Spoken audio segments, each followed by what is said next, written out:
and they can do the same things that we can do. So we do, if a new regulation comes out, if there's a public hearing, we'll go and speak, or we'll send public comments. We'll actually write comments, send them back to ADEM. We had a new regulation go in a couple of years ago up on Sagahatchee Creek. It was a what they call a total maximum daily load. Sagahatchee Creek is considered to be impaired due to nutrients getting into the creek. And so we had a new phosphorus limit set on us from our wastewater plant discharge. We discharged Sagahatchee Creek. Well, the limit they set, our normal phosphorus is over 2 milligrams per liter. The limit they gave us was a 0.18. So it was 0.18 milligrams. Mm-hmm. Wow. So, that's a tenfold reduction. Yeah. And the only way I could meet that would be to add chemical addition, filters. And then they told me, well, if we don't get the results we want at a 0.18, we're going to make it lower. Well, for me, 0.2 I can do maybe with chemical addition. You get below that, I got to put filters in. The cost of doing that dramatically changes. Mm-hmm. A lot of uncertainty. The number that they calculated was based on just a few samples from the creek, very limited sampling that they put into this high-powered model that spit out some numbers and said this is what it needs to be. And you're faced with, do I invest all this money in this plant and keep discharging, knowing that they may lower the limits on me, or do you not? We actually were working on building a pipeline up to that other plant, and we're actually going to close that plant. We're going to stop discharging for the time being. We're going to transfer the flow south to our other plant. We invested in a pipeline that we can pick up other customers. We're making improvements at our other facility rather than investing at the northern facility. They didn't, we put a plan in place. It's like a 36-month plan or a 30-month plan to build everything we have to build, to decommission the plant, to get the flow diverted. So we met their regulation. Now, we're probably 90% of the base flow of that creek in the summer when it's a drought, 100% probably in a drought. So, would you rather have a little bit of phosphorus going to the creek in the summer but keep your base flow and keep the fish and keep everything happy? Or would you rather us pull our discharge out? Yeah. Those are some of they make rules based on, for me it was bad science. It was very limited data, but I'm having to decide, do I spend millions and millions of dollars on something that I didn't think was going to fix the problem, because the problem wasn't in the creek. The problem was down at the embayment where the creek discharged. That's what the problem was. But they were setting the phosphorus limits up the creek. So, usually you have time. When they set a new regulation, you'll have time. It might be 24 months, might be 36 months. But you don't have time to not do anything. You've got to immediately start taking action to prepare yourself to be able to meet your limits. Because if you don't meet your limits, you're going to be in violation of your permit. And then you're going to either get a notice of violation, or you're going to get a consent order, or you're going to get fined, or you're going to go to jail. There are ramifications for not complying with environmental regulations.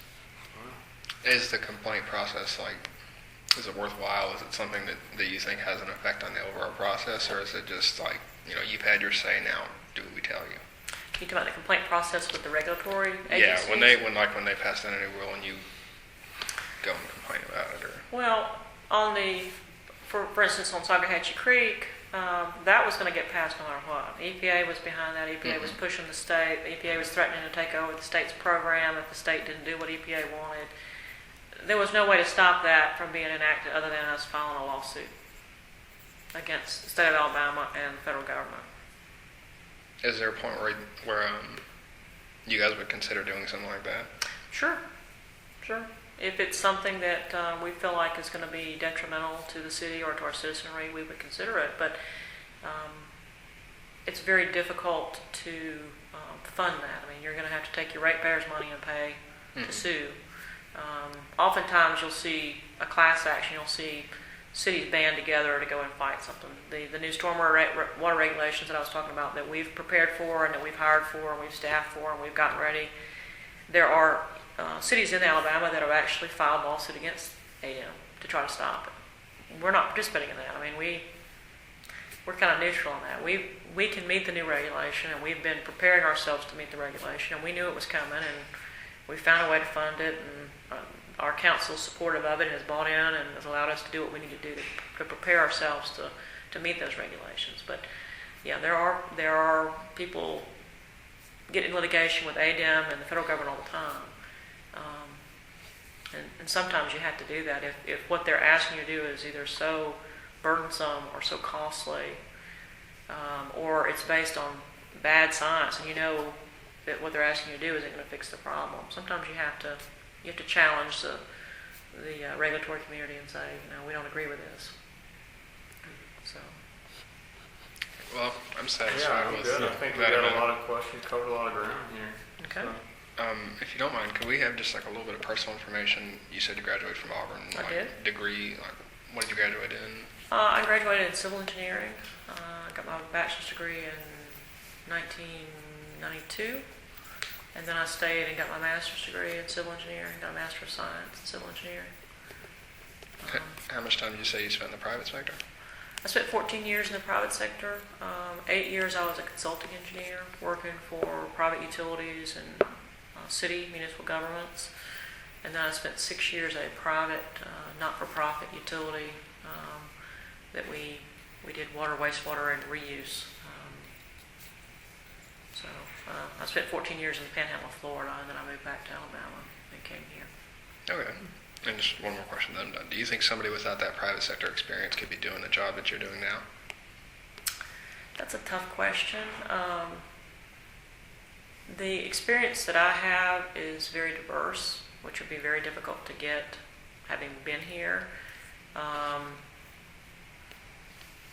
The consulting experience gives you a foundation of, how you're marketed, how to do a task order, how to scope a project, how to budget it, how to make money, how to meet your client's expectations, how to get a project done. So having been on that side of the table, when I'm negotiating a contract for the city or the water board, I understand how that works. I understand how a fee is developed. I understand how a profit's calculated.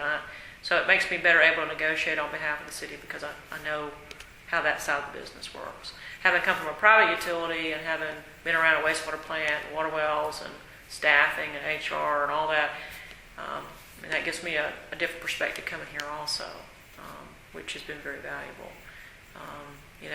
Where I came from, we did a well field, we built wells, we built transmission mains, we did rate studies, we did a lot of things. And so coming here, first thing I did when I got here and looked at the numbers, I said, the rates aren't high enough. We're spending more than we're taking in. This is not sustainable. Brought in a rate consultant, started working on that. Having worked on wells before, an opportunity presented itself for us to explore a groundwater supply. I was comfortable doing that because I had done it before. The city doesn't have any existing production wells, but I had done that in my previous employment.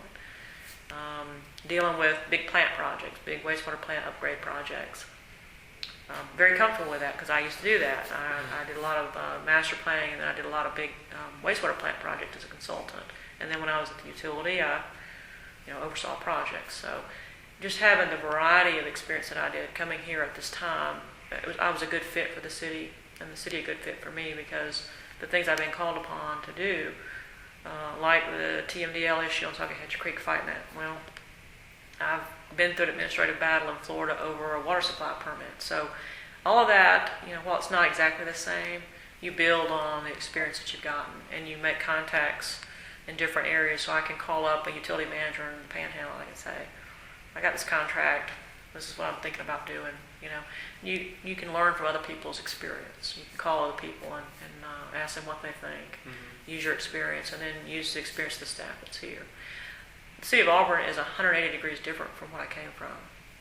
I came from the private sector, came from the state of Florida. Regulations in Florida are very different than the state of Alabama. Came from a private utility where we had a board, and I could spend money, I could do what I needed to do, to a much more controlled, elected official type environment.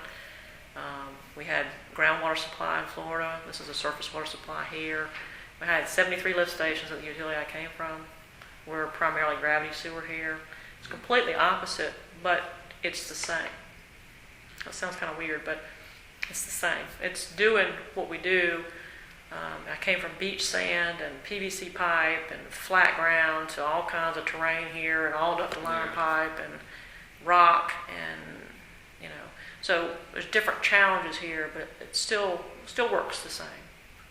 And it's been a good learning process for me to come here. It's been a good change for me. That's good. Well, we appreciate you meeting with us and You're taking welcome. this time to talk to us about all of this. Definitely help us out. Okay? Thank you. All right, well, you've got my contact information. If you need anything else to finish up your project, let me know. When is Okay. your project due? The 21st. Okay, so you got a little time. Yes, ma'am. Okay, We do. all right. Well, thank you again. You're welcome.